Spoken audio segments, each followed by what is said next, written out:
I think you can guess now which place is this. Yes, you are absolutely right. This place is Rivalsar. Hello everyone, welcome back to my channel. कैसे हैं आप? I hope आप सब ठीक होंगे। तो चलिए आज हम आपको बताते हैं रिवालसर के बारे में। ये प्लेस हिमाचल प्रदेश के मंडी ज़िले से लगभग 24 किलोमीटर की दूरी पर है। यहाँ का मोस्ट अट्रैक्शन पॉइंट है यहाँ की फेमस लेक और स्टैच्यू ऑफ पद्म संभवा। इसकी ऊंचाई समुद्र तल से लगभग 1360 मीटर के अप्रॉक्सीमेट है। हिमाचल प्रदेश की भूमि में एडवेंचर से लेके तीर्थों तक हर प्रकार की वो विशेषताएं हैं जो सभी को अपनी तरफ अट्रैक्ट करती हैं।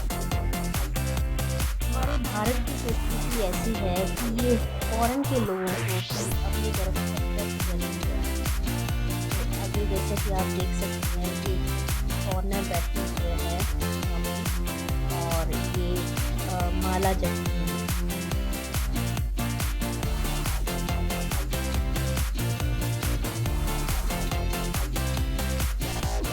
पानी के लिए नहीं बाहर भी निकल जाते हैं।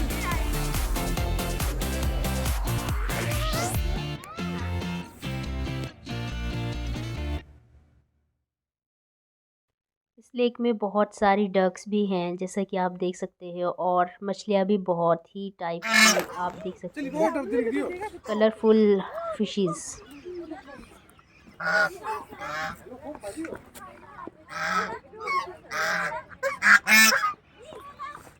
मुन्ना कहाँ जा रही हो बेटा?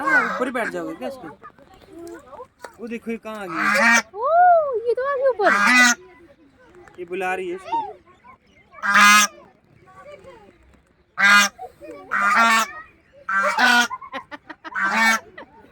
वाह आज छोटी वाली की क्लास लगेगी यार इनको तो ठंड भी नहीं लग रही है। अभी शाम का टाइम हो रहा है और आप देख सकते हैं लोग कैसे मेडिटेशन करने बैठे हुए हैं और पूरे भक्ति भाव में डूबे हुए हैं।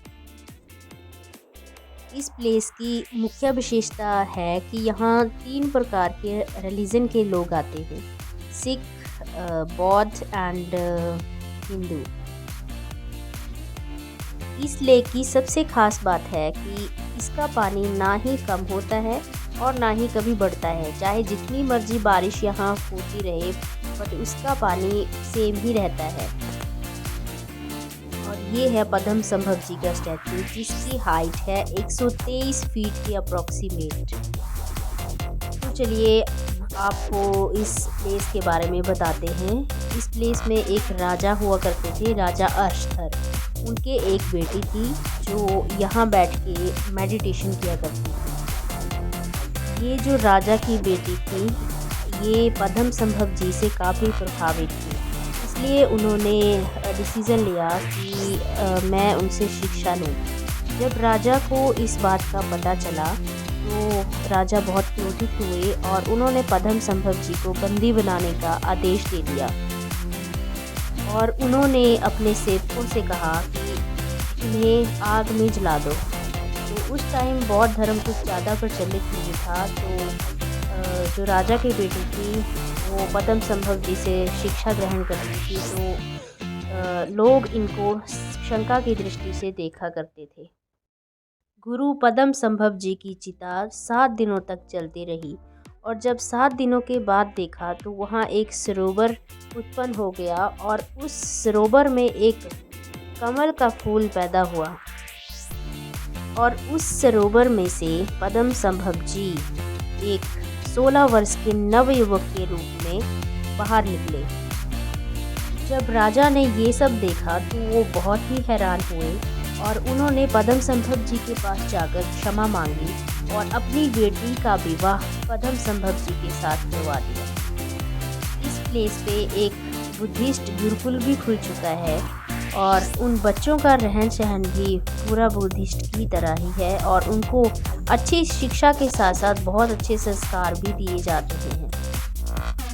यहाँ का बैसाखी मेला बहुत ही फेमस है। जब यहाँ पे एंटर करते हैं तो जो मेन गेट है उसके राइट साइड में गुरुद्वारा है और लेफ़्ट साइड में मोनेस्ट्री है।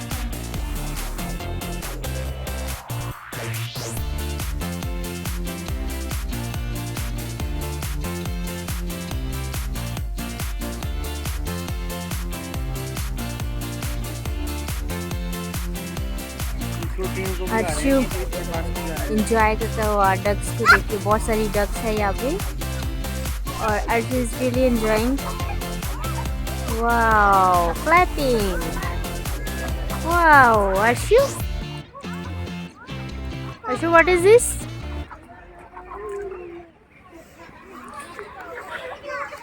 अर्शु फिश। गिर जाओगे गिर।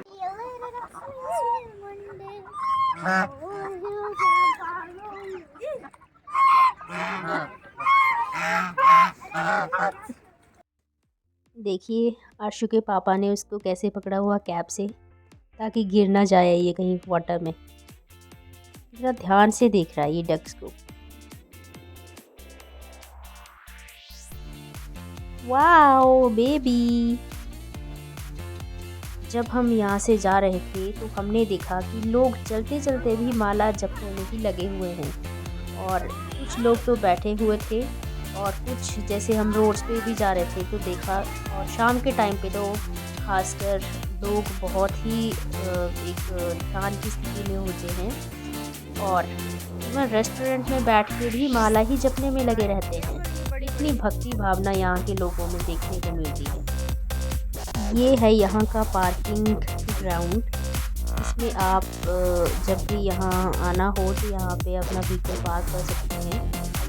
और इसके आगे जाके एक बहुत बड़ा जू भी है और जिसमें डिफरेंट काइंड्स ऑफ एनिमल्स आप देख सकते हैं। आगे बच्चों के खेलने के लिए भी यहाँ बहुत सारे गेम्स की व्यवस्था है। देखिए बच्चे कैसे एंजॉय कर रहे हैं।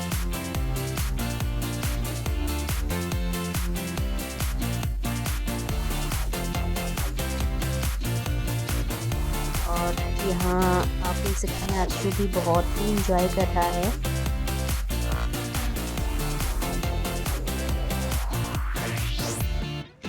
तो फ्रेंड्स, अगर आप इन फ्यूचर कहीं घूमने की प्लानिंग कर रहे हो तो मैं सजेस्ट करूँगी कि ये बहुत ही अच्छा और ब्यूटीफुल प्लेस है, तो आप ज़रूर विज़िट करें।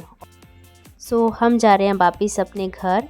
सो thanks for watching my video. Bye bye, take care.